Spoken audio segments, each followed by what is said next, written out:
ọ̀rọ̀ bàbá Ìjẹ̀ṣà àtìyàwó ẹ̀ má tó ti dá wàhálà lẹ́nìkànnì ayélujára. Àwọn ènìyàn yóò dàgbé bàbá Ìjẹ̀ṣà ò tí ì fẹ́ di àtúnbí nínú Olúwa pẹ̀lú bó ṣe múra lọ síbi ìsìnkú gbajúgbajà olóyè eyín ò nílùú Èkìtì state tó wá jẹ́ fámílì ìyàwó bàbá Ìjẹ̀ṣà Chief Ọládòjoyè Theophilus Arẹ́gbẹ́ṣọlá tó kú lọ́dún 2025 tí ìsìnkú bàbá náà sì ń wáyé lónìí ọ̀dẹ̀ 18 of July 2026.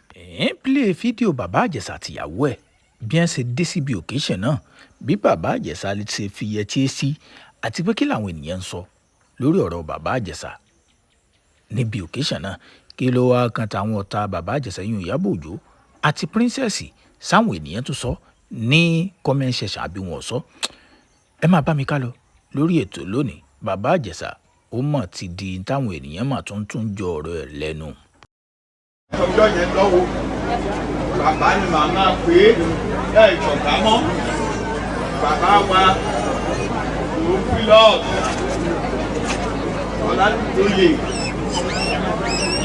Arẹ́gbẹ́ṣọlá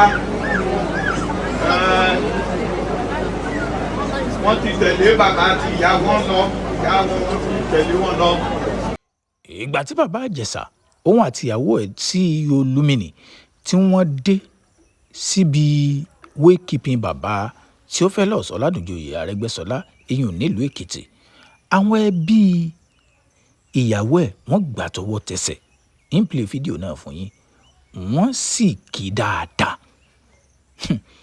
Ṣùgbọ́n ẹni tó já ṣe fídíò yìí ni pé ẹ̀yin náà mọ̀ pé bàbá Ìjẹ̀ṣà ó ti dojú tó pawó kó má tí ì wọ pósítà ni, àti pé ǹjẹ́ láwọn ènìyàn gan ǹjẹ́ ní ẹ kọ́kọ́ wo fídíò bàbá Ìjẹ̀ṣà àtìyàwó ẹ̀ níbi ìsìnkú bàbá yìí náà. Mo wá ń padà bọ̀ wá mú àwọn táwọn ènìyàn ń sọ níkànnì ayélujára. Kí làwọn ènìyàn tó ń sọ ní ipa bí bàbá Ìjẹ̀ṣà ṣe múra. Mọ́ ń bọ̀, ẹ má lọ rò kankan náà. ọ̀rọ̀ pọ̀ nbẹ. Larry. Barrister. Larry. Barrister. Hey.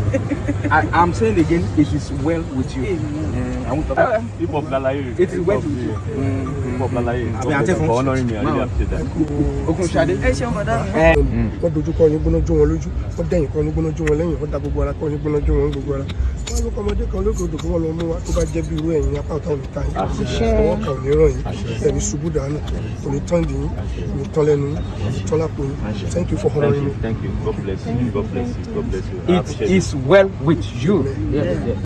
Ẹ̀yin náà ti rí ní táwọn fámílì ìyàwó bàbá Ìjẹ̀ṣà bí wọ́n ṣe gbà tọwọ́ tẹsẹ̀, tí n tó jẹ́ kan nínú àwọn ẹ̀gbọ́n rẹ̀ tó ní hip hop ní àlàyé yìí náà, hip hop làlàyé yìí náà. Ṣùgbọ́n bẹ́ẹ̀ nǹkan kan là ń lọ. Kí wá làwọn ènìyàn sọ níkànnì ayélujára gangan? Mo sọ fún yín, mo láwọn comment section association yìí, àwọn ni wọ́n máa dá wàhálà alẹ́ ni wọ́n tún wọ́n dájà mí lẹ̀. Ẹ jẹ́ á wo bíi kọ́mẹ̀ntì bíi méjì àbí mẹ́ta lórí tí wọ́n sọ lórí bàbá Ìjẹ̀ṣà òun àtìyàwó rẹ̀ bí wọ́n ṣe lọ sí ibi burial ceremony Chief Theophilus Ọládòjoyè Arẹ́gbẹ́ṣọlá nílùú Èkìtì. Ẹ máa bá mi ká lọ kí n máa ka àwọn kọ̀ọ̀kan fún yín. Ẹnìkan ní show bàbá Ìjẹ̀ṣà, you can be calm like this with game wey you don play with people for this country. Ẹnìkan ní sí pé ara bàbá Ìjẹ̀ṣà lè balẹ̀, tẹ́ ẹ bá sì wò dáadáa ara bàbá Ìjẹ̀ṣà balẹ̀, ìsọ̀rọ̀ sí ẹ̀ gan ẹni ìjà ọba ní pèrè ẹ̀ lọ́kùnrin, ìyọ̀jọ́ ọlọ́gbọ́n tantísà tó kọ́. Ẹ já wo kọ́mẹ́ǹtì míì, mò ń bọ̀. Ẹnìkan tún bọ́ bẹ́ẹ̀ ó ní and this woman no shame to stand beside this man na wow. Ẹnìkan tún ní ojú òtí ẹ̀ tí sí Lumini bó ṣe dúró lẹ́gbẹ̀ẹ́ bàbá Ìjẹ̀ṣà eléyìí tó jẹ́ pé tẹ̀wọ̀n dé ni wọ́n ń pè. Ẹ já tún wo kọ́mẹ́ǹtì mi, mò ń bọ̀, ibì kan là ń lọ àti ìdèbẹ̀. Tèmi BKY 1010 òun sọ pé I no go pity this woman, ó ní tiẹ̀ ní ṣàánú woman yìí. Eyín CEO Lumini ní báwo tó jẹ́ ìyàwó bàbá Ìjẹ̀ṣà.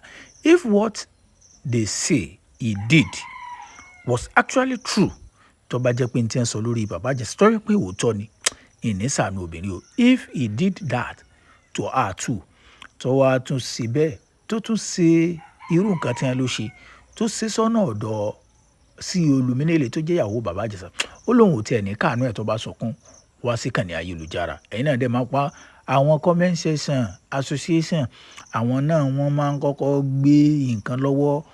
Ó lóun ò ní ṣàánú ẹ̀ tóun o. I no go pity you wàláì. Ó tún sọ bẹ́ẹ̀, ó tún pe wàláì, ó tún búra sí i. Ó lóun ò tiẹ̀ ní pity ẹ̀ kó sunkún dòní dọ̀la torí pé ó ti róko kúnlẹ̀ kó tó lọ gbìn pa sí. Ẹ jẹ́ wá wo kọ́mẹ́ǹtì mi.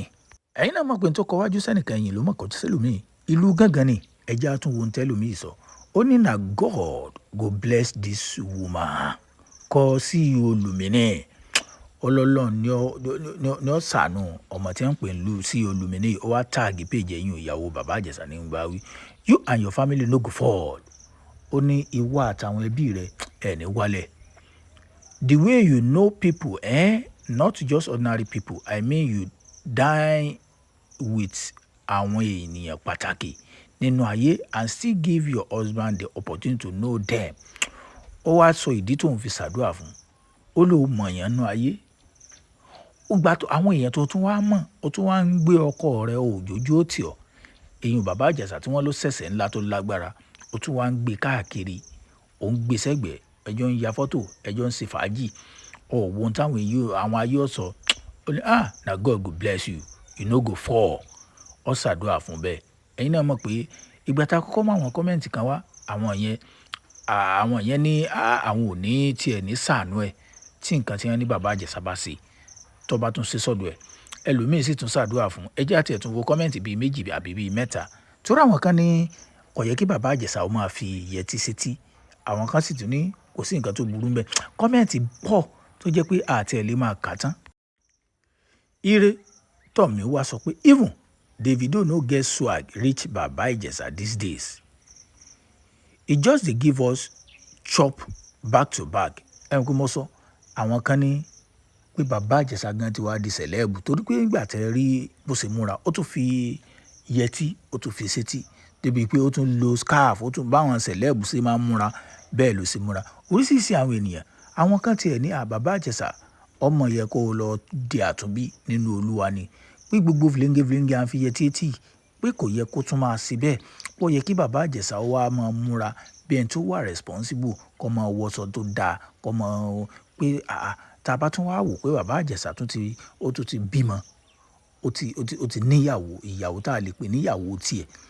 Pé àwọn kan sì tún ní pé kò sí nǹkan kan tó burú bí ìmúra rẹ̀, pé sẹ̀lẹ́bù ni, pé tí sẹ̀lẹ́bù bá múra bẹ́ẹ̀ pé kò sí. Ẹ gbọ́ ẹ̀yin olólùfẹ́ mi, kí ni èrò tiyín lórí ilé? Ẹ drop comment, ẹ subscribe sórí YouTube channel wa.